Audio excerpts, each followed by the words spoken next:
All right, Ryan Busse is back and very happy to have him. So much to talk about. It's been, over a year since the book's out. It's out in paperback, and you've been traveling all over the country. We've seen you in Washington, D.C. testifying. We've seen you on TV, on almost every big show. How are you? How are you doing? How has this last year been for you?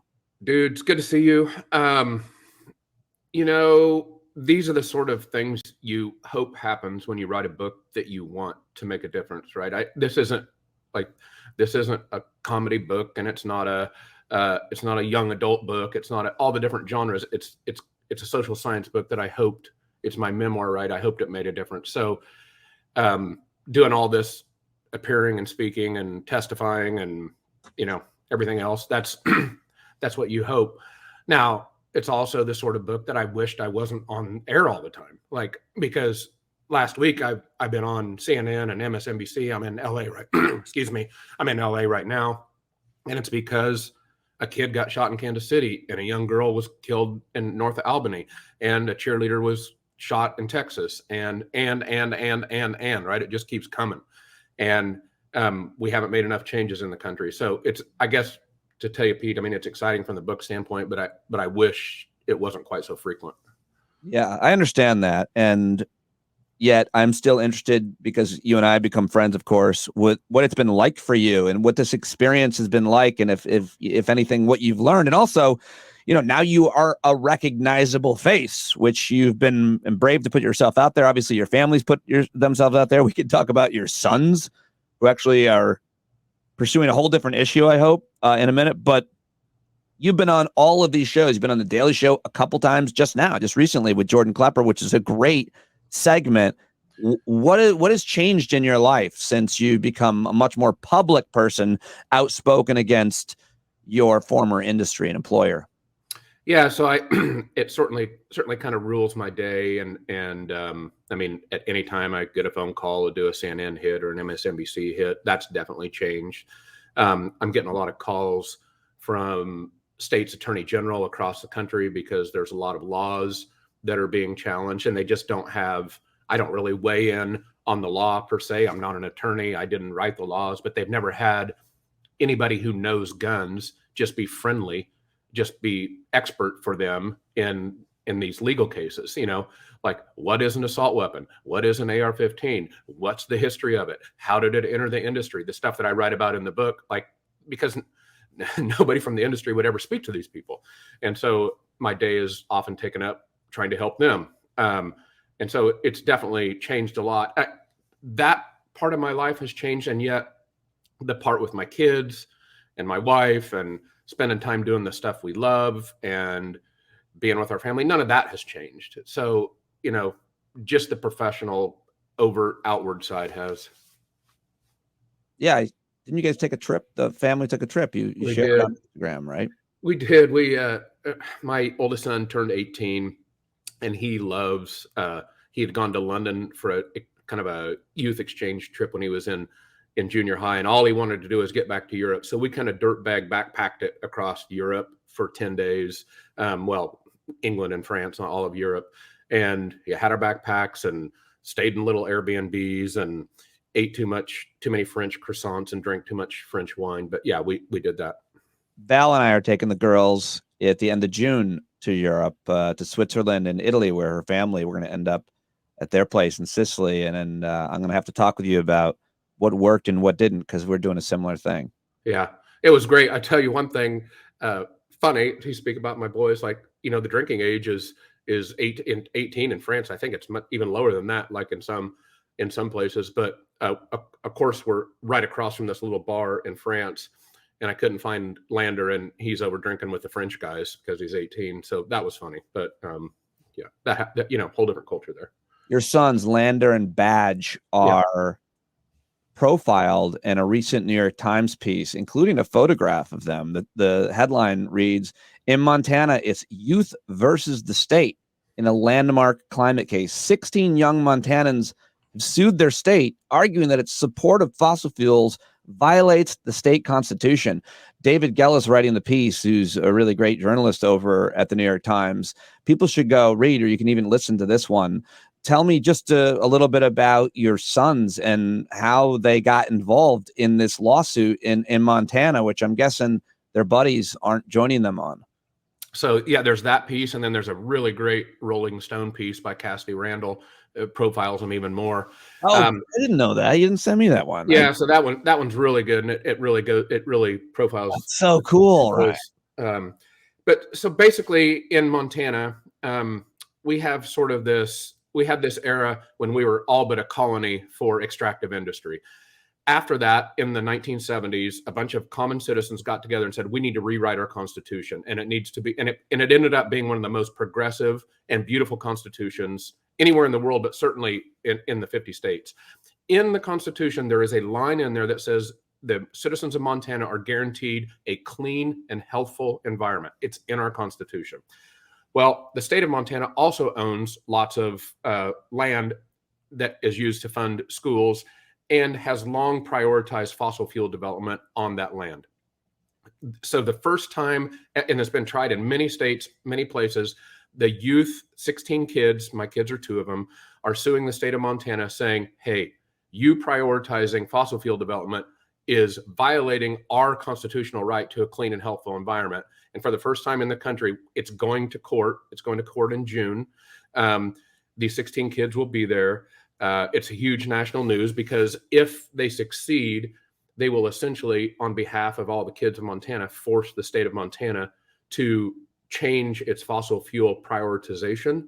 And that could have huge national waves. So that's kind of what's going on. I hope somebody's already making a documentary about these 16 young people. Yeah, I don't know if they are, but they're, what's hilarious.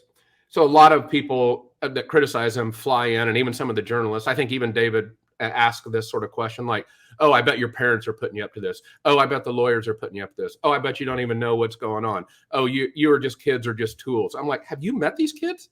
Like, we were not. The hilarious thing is, Pete, David, New York Times, he comes to our house. We were not even there. Sarah and I had left for the weekend for this political thing we were doing. And our 2 boys are there with New York Times reporter and their photographer. We were not even in the house. Wow. And this is sort of like the lawsuit. I think I've seen you note this, and I see it firsthand. This generation is taking no shit from anybody. They're not waiting until they're 30 to do stuff. They know they can have an opinion. They don't think they have to have degrees and wait till they're professional, this, that, or the other to make an impact on the world. They are just doing stuff. And I think this is a really beautiful, illustrative case of that.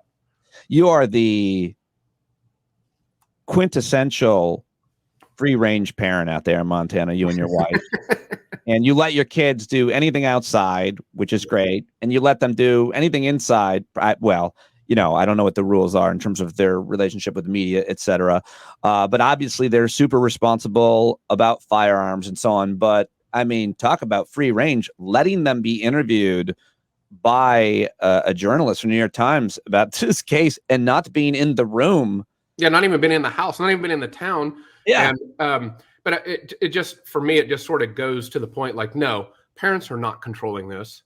Yeah. Parents are not driving this. Right. Well, yeah. The kids are doing it. Yes. More importantly, yes. That's great. Well, people should read all about it and catch up on this. There's now 2 pieces about Ryan's kids and all these other young people who are filing this suit. And it's going to be a really important thing to watch. And I love what you said about this generation, and super inspired by your sons and by you guys, your whole family. So let's get back to, though, the book and your work. It's out in paperback. What have you learned anything? You've been answering a lot of questions from journalists, from politicians. In the past year, though, you've been writing more and more and speaking on this issue as it continues to evolve, unfold, arguably get worse. Have you learned anything? I've learned, yeah, I have, good and bad. On the good side, I've learned that most gun owners are not okay with the status quo. I've learned that people are fed up. I've learned that people definitely want change, and that most citizens understand the nuance of this and other issues. In other words, we can have guns in our society, but we can't have guns with no regulation or no social norms. It's not an all or nothing argument. For almost everybody in the United States is okay with that. On the other hand, I have also learned that the industry and the political system that profits from the division and this totem, oftentimes specifically the AR-15, they are not going to back down. It is going to get much worse. They are not nuanced.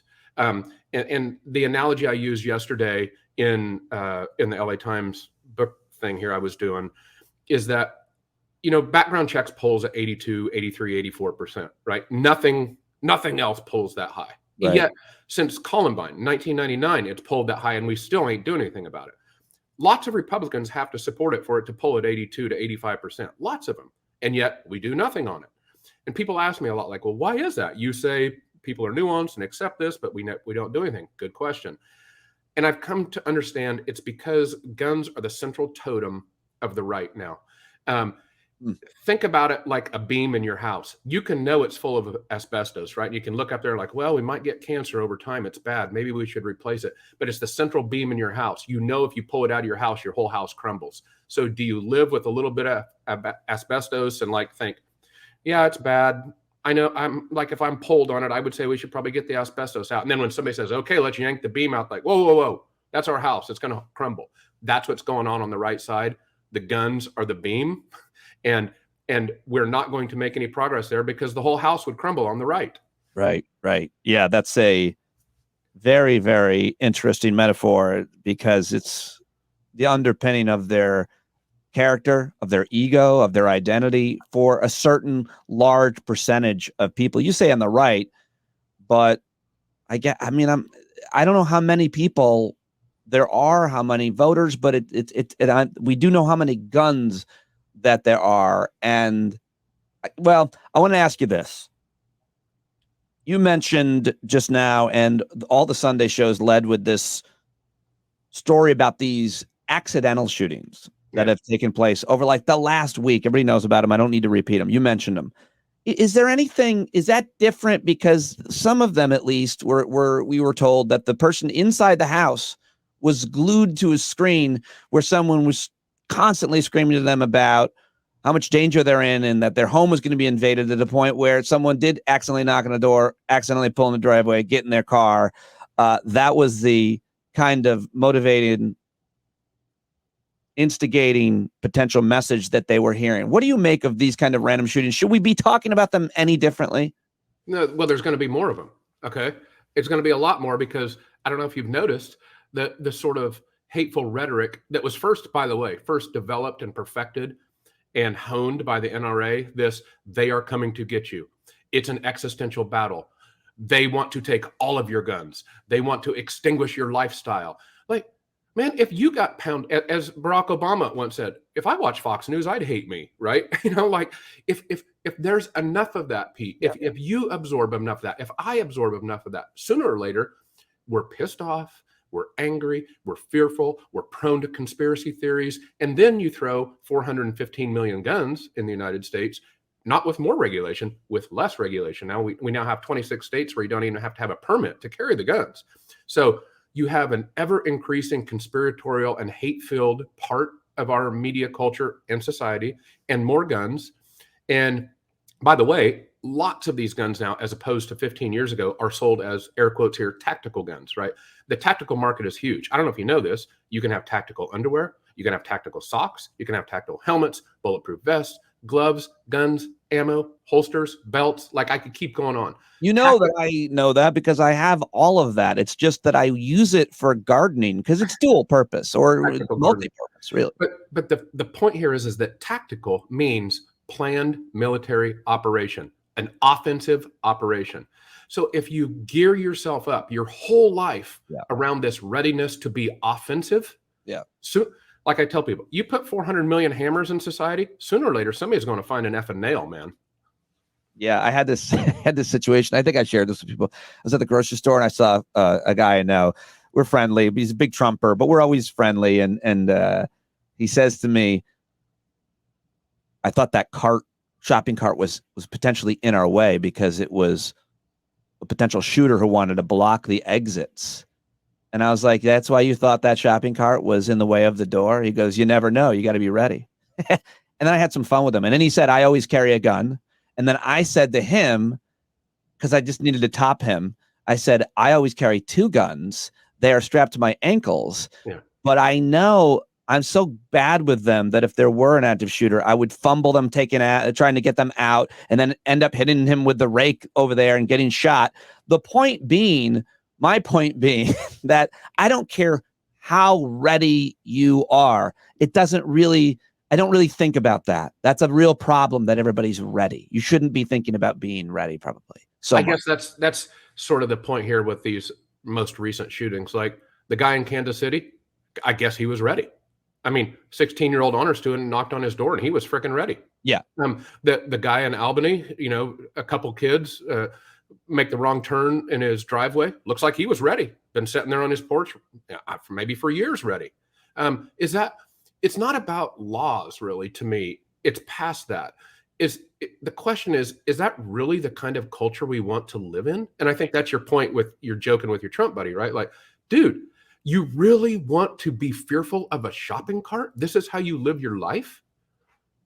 I think, by the way, there's, just to be clear, a big difference between situational awareness and irrational behavior.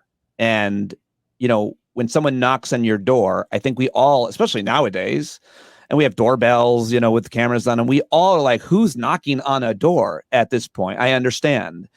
If someone, pulls in your driveway, I mean, it seems someone's ball came in your yard. I mean, some of these are pretty absurd, but just the point of the difference between living one way, understanding, hey, I'm in this situation, I'm in a crowd, I'm in a thing, but not deciding against going every time, and not thinking that if you're there being, high anxiety the whole time, which is, I'm not judging anybody. A lot of people feel that way, as you know. They don't even want to go out anymore because of these things they hear in the news. And I think that's probably irrational, in my opinion. Yeah. So, and my book, this is why I wrote the book, right? Because they don't know how we got here. How did we come from 25 years ago when we would knock on each other's doors, and when, kids like me grew up hunting and shooting with their fathers, and guns weren't everywhere, and they weren't the central totem of the right. And, Marjorie Taylor Greene and Thomas Massey and Lauren Boebert didn't put them on their Christmas cards. And how did we get from there to here? And I lived right in the cauldron that cooked this whole thing up, and it greatly distressed me, right? So the book is about my life and how we got here. But I to your point, and to a point I often make, we can own guns as Americans. We have owned them. It's an immensely powerful freedom. There's debate all the time about what the Second Amendment says, but let's stipulate, like, there's a right to own guns, and we're going to continue to own guns. But something that powerful cannot be untethered from decency, social norms, and responsibility. We don't do it with any other aspect of our life. We don't say, well, here you go, son, you're 6. Go drive the NASCAR through town, and there is no school zone. Like, wait, that's silliness. Yeah, but there's no constitutional right to a car. You'll bring up all these other examples of, we don't not have fences around pools, or we don't not label poison, but those aren't constitutional rights, Ryan. What do you say to those arguments? I say, so what? That doesn't mean we shouldn't regulate our something so powerful as the Second Amendment and as guns. And if you think not regulating them is the way you want to go, well, I hope you like this deal in Kansas City. I hope you like your daughter turning into the wrong driveway in Albany. I hope you like sending your kids to school in places like Uvalde and Sandy Hook, and because that's what comes from divorcing responsibility and regulation and social norms from something as powerful as guns. And, Clarence Thomas can, talk about no laws in 1791 and say that domestic abusers should be able to have their guns because domestic abuse wasn't even a thing in 1791. I say, you know what? I say bullshit. Is that the kind of country we want to live in? Really? I mean, I don't want to not have guns and be able to go hunting and shooting and own guns with my boys. True. I also don't want to live in that country. So, come back to the middle here. And the magic of democracy happens in the messy gray space, right in the middle. And that's what responsible people do. It's never going to be perfect, but it can't be pulled so far right or left that things don't work. And I'm telling you, our balance is way, way off right now. Yeah. Well, our balance is way, way off, partially, or I mean, in a huge way because of the Supreme Court. And you mentioned Clarence Thomas. You joined me here with Eric Siegel a few months ago to talk about a recent decision. There's more decisions coming. And I wanted to get your take on what has changed with the courts since you wrote this book. I would tell you, so that episode we did with the good professor was so prescient, really, because he warned you better hold on, boys, because it's going to get worse. And I'm here to tell you, it is getting worse. There are the basics of public safety regulation across our country, in states across the country, is all up for debate now, thanks to Clarence Thomas's Bruin decision. It may be like you drive to school, take your kids to school one day, and there's lots of stop signs and stoplights, and then the next day you drive and like, wait a second, the stoplights and stop signs are all gone. That's what it's potentially going to feel like. So I think everything is up for debate with regards to public safety and firearms regulation, whether any sort of firearm can be prohibited in any state or municipality, whether there is any limitation on any magazine capacity anywhere, anytime, all that's up for debate. It's hard because I want to talk with you about what works and have you define a few different things, but it seems like no matter in terms of regulations, in terms of laws, but it always feels like it's going to, no matter what we decide here in the conversation, much less policies at the state and federal level, they could be overturned by this court. Am I right about that? Yes, you are right. So I think this is why I keep coming back to this idea. Much of what I saw in the industry and much of what we saw during the Trump years, which I pose in the book, are obviously related. They weren't really legal changes. They weren't really litigation changes or laws.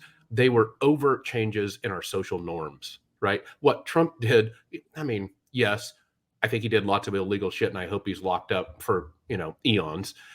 But still, the most damaging things he did, I think, to our country revolve around the way he broke down social norms. And the same thing happened in the firearms industry 10 or 15 years ago. AR-15s have been legal for a long time. Even through the assault weapons ban, AR-15s were perfectly legal.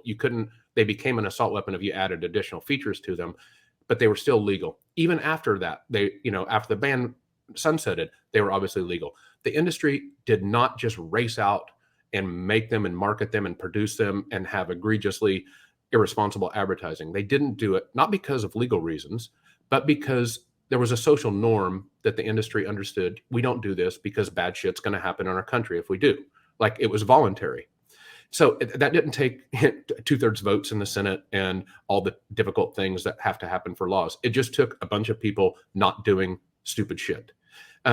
And that's not a hard thing to do. Well, it is, but it is because you tell us it is because there's a tremendous amount of money to be made. So there's a lot of money to be made in selling and doing dangerous things to the environment, which is what your sons are fighting against, much less to our bodies with bullets and guns. I mean, that's why they did it. It wasn't stupid. It's not stupid to make tons of money, even if young people are going to die, right? Yeah. So I think you do. Immoral. Yeah, it's immoral, right? And you hit on something. Quarterly capitalism is now wrapped up into many of the things that we're fighting. And I have explained this to many people who look at some of the ads maybe I write about in the Atlantic, or I told Jordan Klepper about it at our house the other night. He's like, how is that? Like, how does somebody look themselves in the eye and run that ad? I'm like, let me tell you how they do it. Yeah. You're a VP of sales at a gun company. You have a quarterly number you're going to hit. That sort of hate, fear, and conspiracy drives sales. It's the same sort of thing that drove people to the polls for Trump. And you're like, let's see, do I want to make my sales number and hit the quarterly number, or do I want to lose my job? And so you do it. And so does the rest of the industry. And they keep going. And it's hard to get off the drug, right? That's the same thing that's driving the climate thing. Yeah. Oh, it's hard for anybody, to get off, and to some extent, it's like, well, if I leave this job, how am I going to get health insurance for my kids? I mean, it's complex. I think it's fair to say, but the quarterly capitalism point basically is, you got to make more money. You got to bring up the shareholder value. So you got to sell more, in this case, guns or oil, whatever it is. And so if the question is, The only question is, how do we do that? Well, what about the cost of people's lives? Doesn't matter. How do we sell more guns and bullets? And so what has changed in the last year or since you left the industry in terms of marketing, in terms of these gun shows? Jordan Klepper takes us to a gun show at the Daily Show the other day. It doesn't matter if there's a shooting of a dozen children in a classroom. They're still having the gun show the next week, unless it's maybe in that town. I don't know. But what's changed in terms of marketing, in terms of laws, in terms of culture and conversation around the marketing and selling of guns and ammo in the last? I mean, you write so much about that in the book, but even more, what's it trending? First off, let's start with the laws.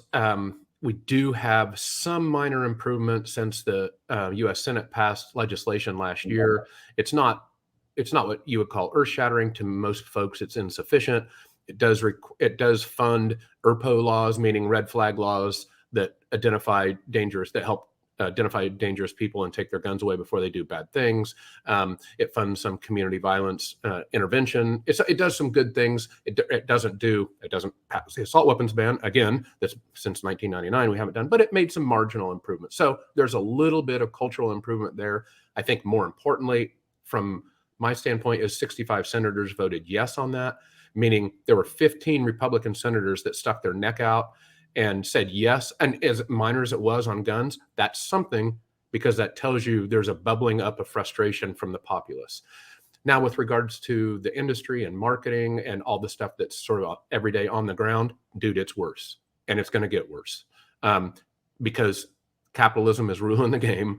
And these sorts of advertisements are going to keep driving further. I just saw one yesterday or a couple days ago. I posted on Twitter. There is an ad for AR-15s and accessories and guns that says the best defense is a good offense. After all of these kids and cheerleaders and Ralph Yarl in Kansas City have been shot offensively, here's an ad that says the best defense is a good offense. Really?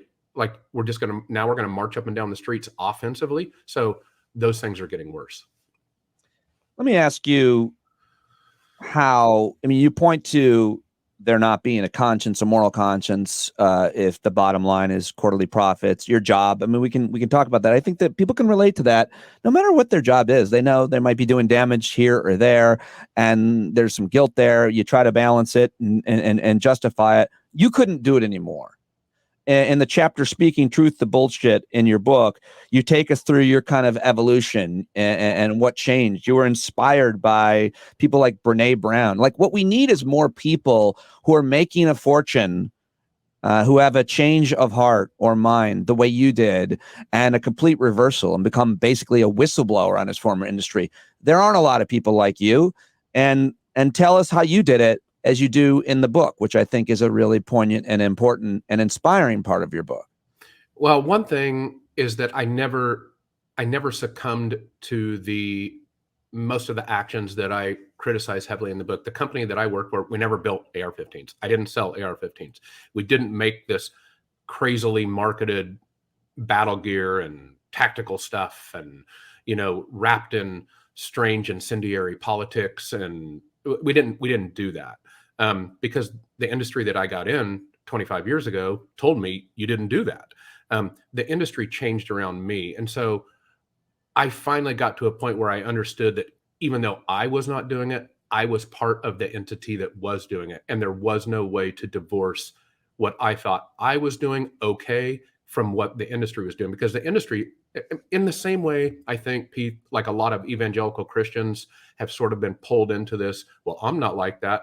Well, sooner or later, the whole church is, and then sooner or later, 87% of evangelicals are voting for Trump, and there is no way to hold a different opinion. Like you can't be in there and not be of it, and that's the way I felt. And honestly, it pissed me off. When I did come to believe that the firearms industry started Trumpism, handed it off to Trump, Trump put it on steroids, and then the firearms industry. I mean, there were very few industries that were deemed essential during the pandemic. Remember, the first one, guns. Guns and gun stores were deemed essential during the pandemic. That was a payback from Trump. We see now that guns, AR-15s, are the central totem of Trump and Trumpism. Like January 6th, did you see a lot of Chevy truck flags? I didn't. I saw AR-15 flags, right? It's the central thing. So when I looked in the mirror and said, wait a second, whether I want to, whether I think I am or not, I'm fueling that. I mean, my industry is feeling that. I got to do something about it. If I care as much as I say I do, I got to do something about it. So that's why I'm here. Well, you are quintessentially being the change that you want to see in the world, and so are your sons. And I'm sure that's all inspired by your wife. So I appreciate you as always joining me. I'm really happy that people are listening to you. As we know, we wish you weren't out there having to talk about this, but I'm glad that you are. I think that's important. And people should go get the book if they haven't gotten it. Gunfight: My Battle Against the Industry That Radicalized America. Ryan, great pleasure to see you and talk to you. And hopefully soon we will hold each other at a mountaintop in Montana. It sounds so soothing. Let's do it soon.